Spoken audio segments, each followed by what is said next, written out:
Can I start by saying what a privilege it is to be in the room with so many victorious campaigners. You've been vindicated, and it's been a privilege for us to work with you in this battle to protect the human rights of families. A No2NP Persons campaign, of course, won the Herald's Campaign of the Year award, but we've won a lot more than that. We've won in the Supreme Court. We've won in the court of public opinion, countering the misinformation put out by named person apologists. And we've won major changes to the scheme. John Swinney's announcement in Parliament on the 7th of March was a total climb down on the central aspect of the named person scheme.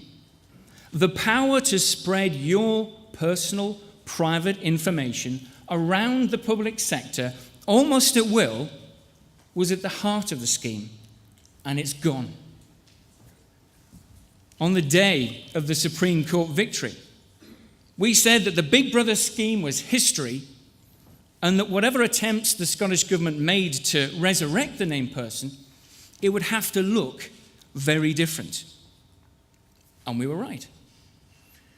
Of course, there will still be problems with the new, much reduced named person scheme. Turning teachers and health visitors into parenting police, measuring the well-being of every child, will cause problems. Because well-being is what parents give their children, not the state.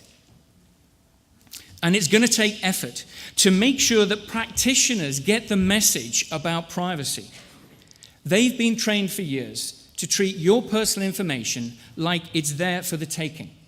So we've got a ground war to fight to get councils and health boards to comply with existing law and to respect the right to privacy. But the fact is, we are winning. Against all the machinery of the establishment, we've secured a major victory that means, in law, your private information remains your private information. In most cases, if they want to know something about you or share something about you, they have to ask you.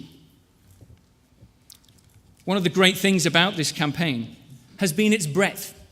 People of all shades of politics and worldview, united by a simple view that families actually do a pretty good job, and the state should not undermine them.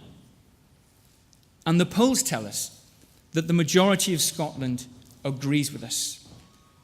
Together, we've drastically limited the powers of the named person, but we're not finished yet. A major aspect of the Supreme Court ruling that Mr. Swinney has failed to address in any of his public pronouncements is what the judges said in paragraph 95 of that amazing judgment.